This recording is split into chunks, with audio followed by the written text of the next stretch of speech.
Yo, what's going on, guys? How you doing? Arekkz here. Welcome back to another video for the Legend of Zelda Breath of the Wild. It's such an exciting time. However, today I am joined by 269. What's up, man? How you doing? Hello. Hi. So we thought we'd do something slightly different today because, of course, review embargo is lifted. I want to talk about the game. I have completed the game, or completed like the main story. There's still so much more to do. Obviously, I want to talk to you guys about it, but we thought what we'd do is kind of make it a little bit more conversational. 26 is going to ask me questions, so hopefully he can ask me the burning questions that you guys want to know, and just talk about my experience that way. So I guess I'll throw it to you. Alright, cool. As a precursor, let's set the stage for this. Oh, yes, of course. Let's set the stage for this, right? So, essentially, from... When did they reveal this game? Feels like it's been like in the making for like 10 million years, but it's like...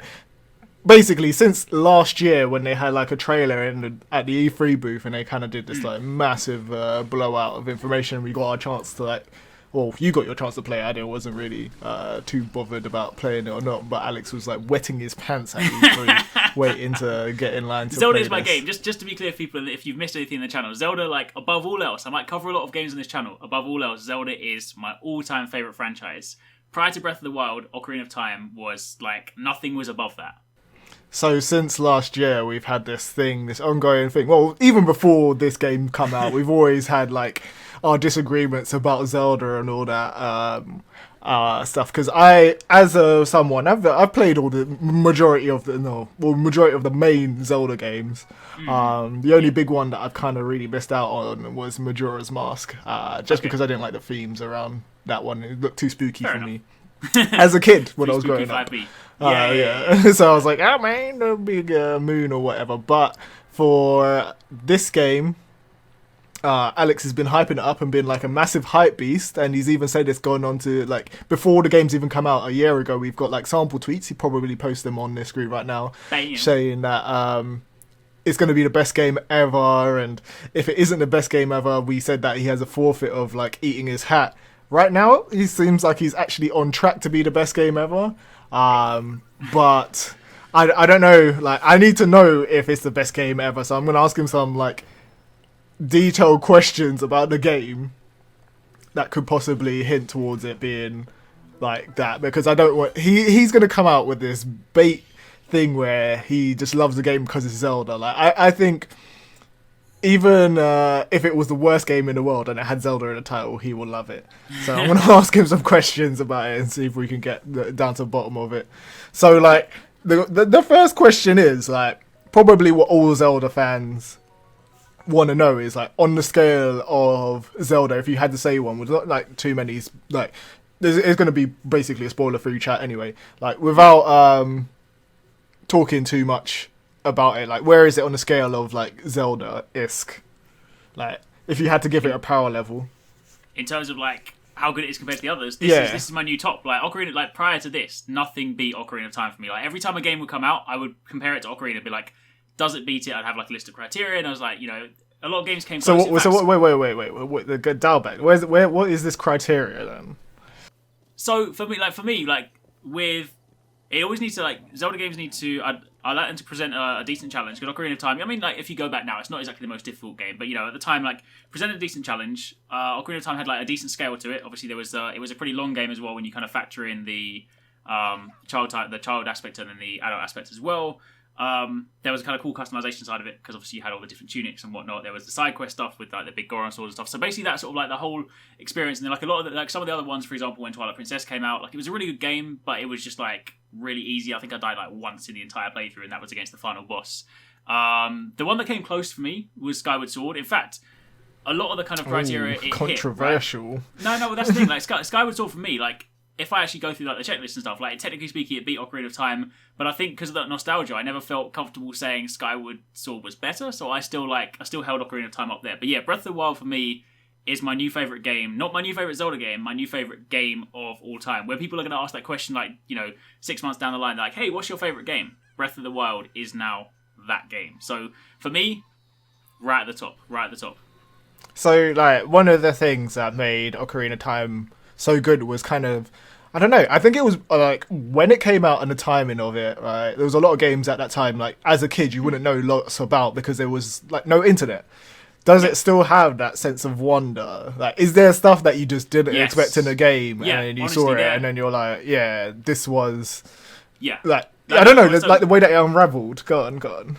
I mean, I'd say definitely in Breath of the Wild, but like weirdly not necessarily tied to the story, specifically more just like the world itself. So like there are, I mean, I had to kind of keep up to date with the game, so I saw basically all the trailers that were, that came out around the game. But there's a lot of stuff that they didn't reveal at all, like ever. So there were so many times when I was roaming the world, because I had this constant like battle with myself when obviously you get the game early. I'm trying to sort of like cover it, make sure I can do stuff and whatnot. So I was trying to follow the main story as much as possible, but I kept on having this desire to go and explore and do everything, which is what you want to do in this game. And there are so many moments where when I was going to like further out parts of the map, I would see stuff and I'd just be like, what the hell is that? So there was a time when I was walking around the map, light spoiler warning now, it's not a story spoiler, but there's this big ass dragon, right? I still to this day don't know what their purpose is, because they seem to be on a timer, there seems to be different versions of them. I was running down the bridge, and in fact this was when I was recording my How Big Is the World map. I was just running down, minding my own business, and suddenly I saw this thing. I was like, what is that? I tried to chase after it, it's just too big. I wasn't even ready to go after it. So I still, this is one of these things where I'm following a side quest in the game right now because I'm trying to get to the bottom of this. So that's a big mystery for me. Another thing was when I was wandering off, again, another corner of the map, like you find a lot of cool stuff if you go to the far corners of the map. So definitely do that. They're called Lionel. They're effectively half lion, half horse. They are so awesome. These are, in fact, they're one of the most awesome enemies I've fought in like any game really. They're these hyper aggressive, hyper difficult, more difficult than any boss you will fight in the game, right? And they're just like enemies that are just roaming around the world. They've got big ass weapons, they've got bows, they will basically one hit you even when you're at the end of the game and you've got like 12 hearts and you've got a lot of good gear. So you properly they rely on you being good at combat. So when I first saw it, I was like, what is that? And, you do the usual kind of thing, you walk up to it, and I was like, okay, I'm not ready at all. There were so many moments where, when I just like didn't follow the story and I was just exploring the world and I just found these things. Like just last night, I found a big doorway hidden in the mountain. I currently don't know how to open it, and I'm just like, I spent ages last night exploring the mountain, but like, there's got to be a way. So like there's definitely those moments where I'm just like exploring this world and I've just got so many questions, so many those moments of wonder. So that is really good. Okay, so on a high level, without zero spoilers, like in comparison to like story from Ocarina of Time and whatever, and kind of like the fairy tale kind of theme of Zelda, the way that it kind of just flows, like what is it like in comparison to Ocarina of Time? Like some of the best things about Ocarina of Time was like first time going to like Gerudo Valley and going to Long Ranch and stuff like that. Does it still have those? Does it have those moments or what? Yes, yeah, for sure. I mean, yes. So story-wise, again, like no spoilers, not speaking about story specifically, but just like story as a whole, the way it's told is really cool. It's actually really nice to have it fully voiced now. The one thing that is a bit weird about having it voiced is now that everyone else speaks, it drills down even more so the fact that Link doesn't speak. Never really bothered me before because I understand the design philosophy behind it. I realize the reason they've done that is because they want you to be able to effectively put your voice in Link. They kind of sort of play it up well in the game because there are some times where someone will ask you a question and you won't respond and they'll be like, oh, forever the silent type kind of thing. So they play it up, but it's cool to have it voiced. There's definitely some parts where, this is why when I was saying to you, I was like, you should definitely play it because it almost feels like, especially when you get near to the end, like an anime story version. Like there are some anime style kind of cutscene moments, and I'm just like, this is kind of like, it's kind of over the top, but sort of in a really cool way. There are some like with some of the voices, I there's definitely going to be a divide because there are some voices that are a little bit cheesy, a little bit kind of grating, and you're like, why did you have that voice? Probably why people will then want to have like the Japanese voice and whatnot. But no, the discovery side of things is cool because the nice thing is if you're a Zelda fan, there will be areas you recognize, things like, Zora's Domain or like, Gerudo areas, not necessarily Gerudo Valley per se, but there'll be those kind of areas that you recognize. But then when you discover them in game for the first time, because, you can be roaming around the map and you don't necessarily know what's there because nothing is really marked on the map until you get there.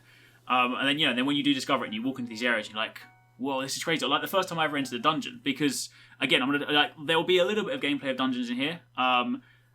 But I won't show any dungeon bosses, so again, for anyone that's trying to avoid spoilers, and that should be largely safe. Dungeons in this game are different to like any dungeon you've done in a Zelda game before. So when I first set foot in that, and I did my very first one, I was like, okay, I see what they're trying to do now. and that was because it's interesting talking about dungeons. Boy, but was it like? Is it a good replacement for the dungeons that you've seen before? Because the way that you're talking about right now does sound kind of cause so yeah, for concern.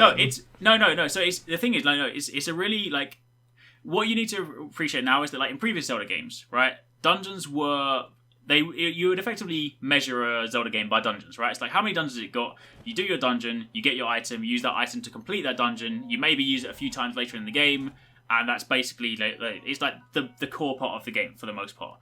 Whereas what they've done, what I feel like they've done in Breath of the Wild, is taken some of the focus out of the dungeon specifically, spread it out, because to get to a dungeon, there's now like there's like a long, kind of like a long quest chain, not like an actual physical mandatory quest chain, but like there's a lead up to it. Whereas, and to a certain extent there would be that in previous Zelda games. You speak to a few people, take Ocarina of Time, trying to get into like, the Water Temple. There's a few things you need to do before, but there's not like a massive lead up. You can largely be like, I'm in the area, do a couple of things, I'm in. Whereas the dungeons in this one, so I feel like some of the experience that you would normally have in the dungeon is spread out beforehand. So there's like a build up getting to the dungeon, and then once you're inside, it's not necessarily like before where you go through like X amount of different rooms and you have like your enemy rooms, your puzzle rooms, your this rooms, your that rooms, your treasure rooms and stuff. Because the other clever thing about the game, thanks to the Sheikah Slate, you basically have a lot of your items, your bombs, your magnet, your stasis, your freeze. They give you them at the beginning of the game, right? Mm-hmm. And the different kind of exposure now is like, all right, here's the tools you're going to need to solve the dungeons in the game. You're going to have them all right now, and then when you go into that dungeon, you're going to have to learn yourself. Like, you have to use them all. And that's the cool thing. Like, it's no longer like previous ones where you're like, all right, I get a bow in this dungeon, therefore there's going to be a part where I have to shoot an eye. Or I get a bomb, there must be a wall I need to blow up. It's like, I've got all these tools.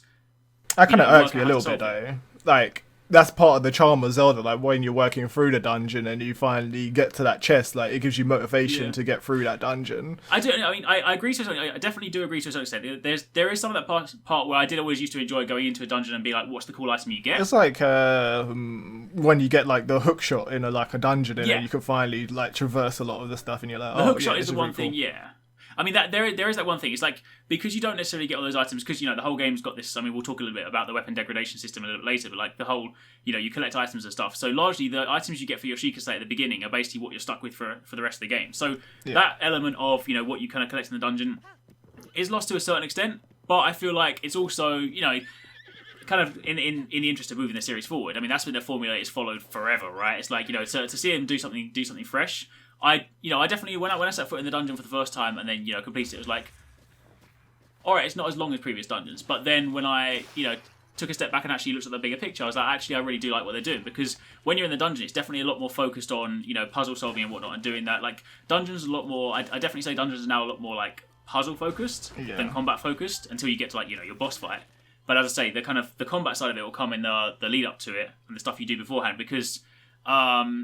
Again, without actually showing anything, there are like before every single dungeon, there's like a really cool combat thing you have to do in order to get into the dungeon, and that's quite sort of cinematic, and that's quite sort of anime-esque in the way you do them. So that's really cool. So that's taken outside the dungeon. You do that first, and then when you're inside, it's like, all right, let me focus, let me solve this problem. But the actual dungeons, the way that you kind of navigate them, it kind of really does sound a little bit better, because a lot of the time it did feel like the dungeons in Zelda had like quite a lot of fat, should I say, like that could be slimmed down, and like rooms that just didn't necessarily like need to be there, and it was just there to kind of like slow you down. Now it kind of like, oh, let's just get to the big problem, solve it, have some fun with the combat, and then boss fight. So yeah, that sounds like exactly. Really I think that's the nice thing. I think it's more like streamlined in that respect, because it's like if you like, for example, someone like if you want to play it and you want to mainline it, right, you just follow the story of it, so you don't do any exploration. You can actually have quite a good experience without that fact you're talking about, without like, oh, why am I doing this kind of stuff. So it's not I definitely say it's more streamlined. It's just now that it's one of the big questions is like, now that it's open world, do you think that's been like, well Ocarina of Time was technically open world, and a lot of the other Zelda games were open world, but I mean the first one, technically speaking, was the first official open world one, but is it in any way like detrimental to the story? Because I know before the game actually came out, I was saying like a lot of open world games, they kind of sacrifice other elements of the games once they go to open world. Like say in Metal Gear Solid, it started kind of like the story like just completely dropped off. Because the game was now open world and whatever, and they kind of wanted you to like replay missions, and you see it in a lot of other games. As soon as they transition to that kind of open world setting, there is a degradation in like story or like cutscenes Yeah. and whatever. Do you think it's the story is still like front and center? Well, like I the think it is. gameplay and I the mean, story is still front and center in this. Yeah, so. I mean, to be honest, in some ways, I think the story in this Zelda game is more front and center than ever before. I mean, because you look at like, That's what I like to hear, man. Yeah, because I mean, like you look at like I mean, like Ocarina of Time, for example. There's obviously a story in there. You have your you have your various kind of situations and whatnot. But like largely, I mean, there's because there's a lot more like cutscene moments in this and things like that that actually kind of tell that story that you didn't. There were select moments in Ocarina of Time. When you're like. When Zelda's being ridden off out the castle and then she drops the ocarina or stuff like that, those sort of moments you get them, but I feel like when you look back on it, they're few and far between. But in this one, no. I mean, this is definitely kind of what I said before, but like this is definitely like a Nintendo open world. They've built this really carefully. They haven't just been like it's a massive world, one off in what you do, and because of the way that the main story quest line works as well. If you just follow that, you're constantly told where to go, so you're never left like wandering around, and be like, what the hell am I supposed to be doing? I mean, so there's like still theoretically, like if you were to go through the game, like you're saying that you can go anywhere you want, like could you? How fast you think that you could like beat the game, like by following all the plot points? I know there's that thing where you can just run to the end boss. The plot points. This is the thing. If you want to beat the game, you can select the final mission and run straight to the final boss if you want. Do you think it's actually possible for you to just do that? Like now that you've completed the game, now that I've done it again without speaking about the final boss, so don't worry anyone. Yeah. It's definitely possible. It'll be difficult. Okay. It'll be like Dark Souls difficult, but it will be possible, and that's what I'm excited to see. I can definitely see people doing that. I want to do a boss run at some point. It'll be one of those kind of things where if you're going to do it, you need to not be hit because you won't survive anything. Okay. But yeah, I mean, no, you could do that. Like very, very early in the game, you'll basically get your two main quests, which is effectively like defeat Ganon. That's the thing everyone gets at the beginning. You get that even in the E3 demo. Everyone had that mission, and that's where it's like you can use that and you can just follow that and run into Hyrule Castle and try and do what you want. Good luck with that. Or you then go off and follow the other main story that basically sort of like funnels you through the dungeons and the stuff that you need to do, and then go from there, sort of thing. Okay. Well, that's interesting. Yeah, no, exactly. No, I mean that's again, it's the whole sort of player choice. I mean, they're giving you so many different ways to play. Because the other thing as well, you don't have to play this game in the same order. Like you can do the dungeons in whatever order you want. Like again, in previous Zelda games, there've been a couple of situations where you can do things in slight varying orders and whatnot. But largely, it's like, oh, you need this item to do this dungeon, so do this dungeon first, kind of thing. But in this one, no, you can do it in whatever order you want. I mean, supposedly there are different endings to this game as well. I haven't discovered them, but I've that's something they said before launch as well. So I think one of them's tied to like discovering every single shrine. And in fact, shrines is another thing I want to kind of talk about very quickly because that's another interesting thing. That's partly with some of the dungeons being a little bit more like streamlined. Some of the puzzle solving that you would normally get in dungeons is now spread into all these different shrines, and that's a really cool experience as well because you go around and these shrines, they have rewards, they have things you can kind of get from them, but they have challenges inside them, and they're short. They're all like quick shrines. They're things that you can often do in like 5-10 minutes unless you get stuck. But the point is, there's still there's so many of them across the world that you get these like little kind of condensed challenges. So that's also really good. Cool. So do you think? So you've obviously been playing it on Nintendo Switch. Like you haven't played it on Wii U. I played the E3 demo on Wii U like last year, but I haven't played the whole game on Wii U. There wasn't. Do you notice any difference like right off the bat of the differences or anything?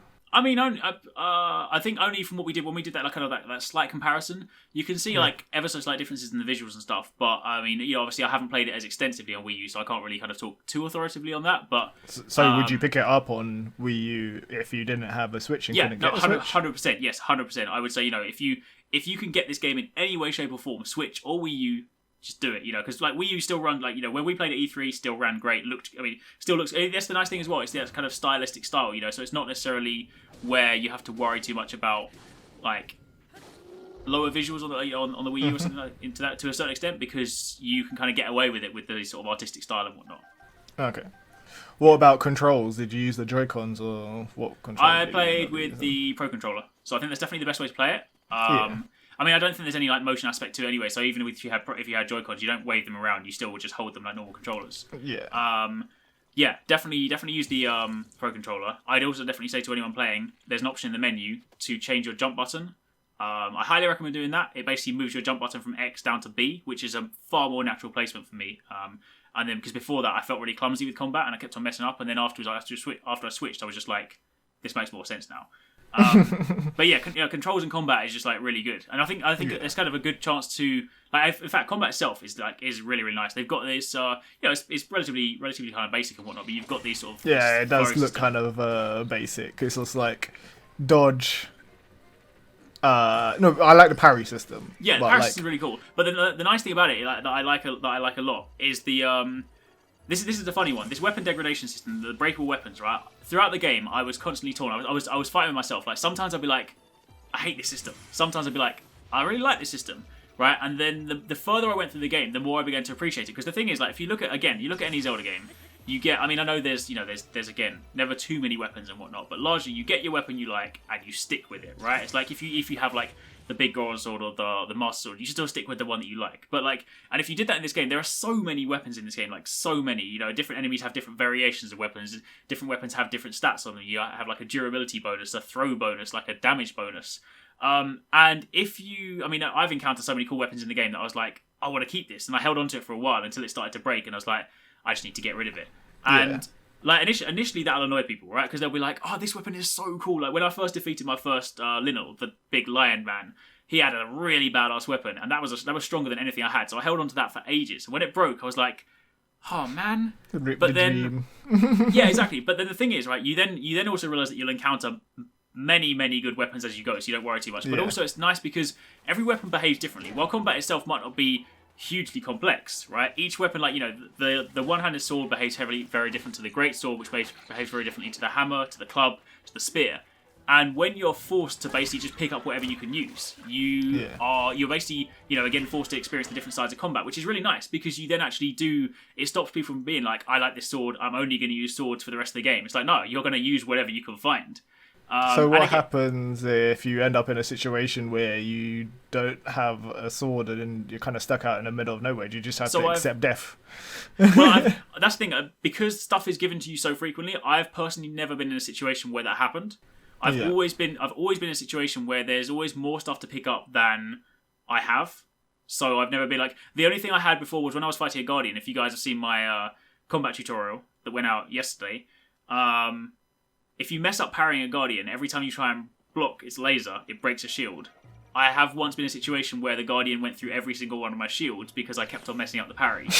And I was like, I have no shield now. No. But again, the thing is, like, it's never long before you find them. You know, like, you find a Bokoblin, he's normally got, like, it might not be the best shield, but it'll keep you going until you find the next thing. So it's very, very easy. Honestly, it's very, very easy to be in a situation where you can just find what you need and just keep going. I suppose going back to what we were saying earlier about boss rushing, that's going to be the interesting thing about if you've got like weak gear to begin with. That might be the difficult factor. But yeah, I definitely, when I got to the very end, I definitely started to really appreciate the system because now that I'm just finding weapons left, right, and centre, and I'm just switching between them, it's just definitely given me a much bigger appreciation of the weapon diversity.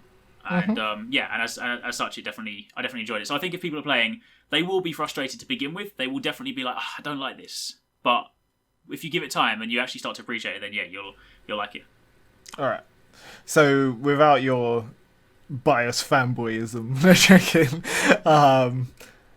Would, like, say someone's sitting on the fence and they're looking at Nintendo Switch and they're like, meh, I don't really need it, but it looks nice and it could be cool. Like, do you think they should pick it up because Zelda's that good? Like. So yeah, I mean, I appreciate it's difficult to a certain extent, you know, to like, because I'm such a big Zelda fan, it's difficult to sort of say how would you like it if you weren't a Zelda fan, because I can't imagine not liking the game, if you see what I mean. But at the same time, I think it's one of those things where there's so much you can get out of the game depending on the way you like to enjoy your games. If you want to sit down, play a story, you know, while admittedly Zelda stories might not be as complex as something like Metal Gear Solid, right? If you want to sit down and enjoy a good story and like play through some missions that have some really good combat, have some like cool encounters, some good fun for a good, like, you know, if you're going to mainline the story, you'll probably do it in like 20 to 30 hours if you're just focusing on the story. I think I've sunk about 50 hours in right now. But if you're one of those kind of people that just likes to explore open worlds and like mess around, like the thing is that, you know, it's also a physics-based world as well. So there's so much stuff you can mess around with. You know, just so many things you can just like do, like stupid stuff you can do, and just like messing around with the world. So if you're one of those kind of people that's like, I just want a world to play in, there is so much stuff to mess around with in this game. So I'd say yeah. So the thing that would actually make it like the question is like, do you like the what I regret when not buying games or missing out on games is like, is it gonna be one of those games like Ocarina of Time, those must have like unmissable games like that people can't think, like Shadow of Colossus and I honestly think I honestly think I think that this, one of those pillar stone titles of like the gaming industry. I honestly think it, like you know, I appreciate some people might be like, you're just a fanboy. It's like, no, fanboying aside, like, you know how recently there was like an article that came up on Kotaku where someone was like, 10, 20 years later, somebody found something new in Mario 64. It's like, they're still talking about the game now. I honestly feel like, given how huge this world is, given how much stuff is hidden in this world, given how many secrets and stuff there is, I feel like it'll be one of those things where we look on like, I don't know, VG247 in like 10 years time, and someone's like, somebody discovered a hidden cave in the corner of Breath of the Wild that nobody's ever seen before. All you find inside it is a rock. But hey, it's a cave that people haven't found. I feel like it's a game that people are going to be talking about for years. Discovering stuff for years. I mean, like, it's going to take a long time to like search that entire map. There's just so many things. So I honestly do think this is going to be like, this is another one of those huge games that's going to go down in history. All right. Did you use any of the Twitch features while you were doing it, and any other stuff? Did you use like the portability of it, or not? I played portable for probably about 4 hours of my playtime. So I partly when I was doing my battery test, I played for like 3 hours solid, sitting like playing in portable mode, which was great. I mean, the screen's still great. I got a solid 3 hours out of that, which was really cool. I do still like, you know, for all the kind of cool cinematic stuff, I do like playing on the big screen, but it's definitely like really nice to play. It's super smooth on portable. Okay. In fact, I think I only encountered a couple of frame rate drops throughout the game, but those drops, if ever they happened, was when it was docked and not when it was handheld. Weirdly, so there was that. But no, I mean that's definitely like a really cool aspect, and I think it's something that I'll use more so now, because when I was sitting there trying to experience like the main story, the cinematic side of it, I wanted to kind of sit on a big screen. But now I'm in that stage where I just want to explore, and I've got loads of like kind of side questy things to do. That's the sort of thing that I'll just sit on a sofa and just pull out my handheld and just be like, yeah, let's just go, kind of thing. So, okay. Yeah. So like, I don't need to go grinding out the game because I hate grinding. Like many of the games, is there anything like any point where I just need to like stop the main story quest and go do something like really boring and tedious? I don't think so. I'm trying to like. I know I've only just played it like a few days ago, but you know when a game's like so huge, go get 100 cows and climb up this mountain and then come back down this mountain and then go hand this in at this person, then go back and get 100 cows at the same mountain that you just left from, which is 10 miles away. I mean, like, bear in mind, firstly, there's also a fast travel system as well, so jumping around the world is super easy.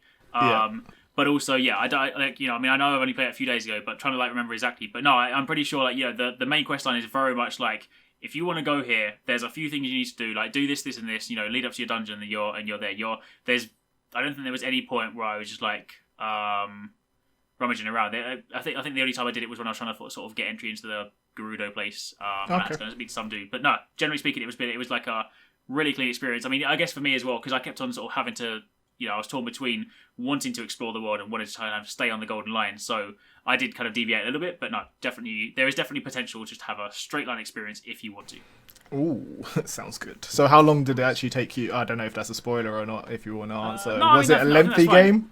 Yeah, no, it's definitely like, I feel like it was a really good length game. I think if you like, I still did a decent amount of side questing alongside my mainline thing, and I think I came in at around 30 hours, right? And that's just for finishing the main story, right? But there's so much stuff to do now. Like, I mean, this isn't just like, you know, to kind of someone that wants to kind of do the golden line experience. This isn't just like so much stuff like I'm going to go around and pick flowers, or I'm going to go around and find every single like, I don't know, boar in the world or something. No, this is like, there's some genuinely really interesting things in the world that I still have questions about. I mean, that kind of dragon I spoke about earlier, or like finding all like the Linians and like the Hinoxes, like those sort of things are still really cool things to me, things that I deem super important. So I'm definitely going to get like, I think if anyone 100% this game, it's easily going to be 100 plus hours, easily. So there is no short, like if you buy this game, you will definitely get your money's worth out of it. So yeah. 100%. Okay. It's definitely, for me, like I'm happy to say on record now, this is the best game I have ever played in my 26 and a half years. Let's go with your final thoughts on the game, kind of Jerry Springer style. What are your final thoughts on this game? So, final thoughts. it's incredible. It definitely brings out the sense of exploration, like the desire to explore. Every time you're walking somewhere in the world, you just want to explore everything. You know those kind of situations where you go to a forked path and you're like, do I go left? Do I go right? You're constantly torn between that, and it's not like an annoying thing. It's a cool thing. It's like it's easy to get sidetracked in this game. Like you'll be going on a mainline mission and you'll be like, oh, there's a cave over there. Let me go and see, and that cave leads to something else, or like there's a tower you want to climb. So there's definitely like that element of exploration. I mean, that's kind of what they were sort of trying to get in it. It's really fresh. Like Zelda has been, I mean, I love it. I love every single Zelda game, but Zelda has been quite formulaic for quite some time. So it's definitely breaking the formula in like a really good way. I think some people might need to kind of get some time to adjust to it, but I think when they do learn to appreciate that, it's a phenomenal game. So kind of ending thoughts are just if you have the opportunity to play it, whether you have to borrow it from a friend, whether you get it on Wii U, whether you get it on Switch, whether you kind of like watch Twitch streams if you can't play it, just like, actually no, don't watch Twitch streams. You need to play it for yourself. You won't get the same if you watch someone else play it. Please experience this game. Like, please just play it. Like, it's just like, I'm not being paid to say that, and Nintendo aren't saying please get people. Like, honestly, this is there are sometimes those games where it's like you just want everyone to have a chance to experience it. This is one of those games. I feel like if I'm probably going to recommend something, please play this game. Okay. Yeah. This is your game, your recommendations. This is my anyway, game. So we're going to wrap up here. I don't really have any more questions to ask. We're going to get into spoiler territory, and I want to experience the game for my damn self. Exactly. So I'm going to be playing this game through on the weekend, and then maybe some little bit of Bomberman, because I'm looking forward to that on Switch. I've got that as well with multiplayer. Nice. Stop acting like the Switch has got more than one game. So I'm going to be playing a little bit of that. But yeah, this is good because I'm buying the Switch and I was thinking, yeah, is it actually worth it or whatever? But if Zelda's a good game and then it's going to be one of those like marquee titles, then yeah, definitely down to play it and enjoy it. But cool. That's it from me. You can catch me, guys, if you haven't seen that I've started streaming more. You can catch me at twitch.tv down below. /269. I'll be streaming probably some of this. I might be streaming my playthrough. I'm not really one for streaming single player games, but this might be one. We'll see how it goes. But other than that, Alex will be streaming some tomorrow or today. So yeah. Or would have streamed already. Whatever, yeah. Something like that. If not, you can catch it on his second vlog channel for all that stuff. But I'll let him lead out the rest of the video. I mean exactly. That's pretty much it. So massive shout out to 26. This is definitely something we want to try and do more. Like have a chance to sort of like sit down and just chat with you guys and whatnot. So definitely let us know down below if you enjoyed this kind of format. I appreciate it's a little bit longer than most stuff we normally do, but I think it's definitely super important when chatting about games like this, just to really try and get your like feelings and impressions and emotions out and whatnot. And this is it's a good one to kind of kick it off with. But expect us to kind of do more of this, going down. I mean, for example, a good example will be like Mass Effect coming soon, because that's a big one for 2.6, so sure you'll see more of this format. But yeah, let us know if you guys have played Zelda. Let me know your thoughts. I really want to know what you guys are saying. If you guys have got Twitter, share your screenshots with me. Like that's one thing I really like as well, the fact you can take screenshots. It's not exclusive to Zelda, but I've got so many ready to share. Like, yeah, anyway, either way, that's it. Thank you for watching. Check out the other Zelda videos on the channel, and we're out.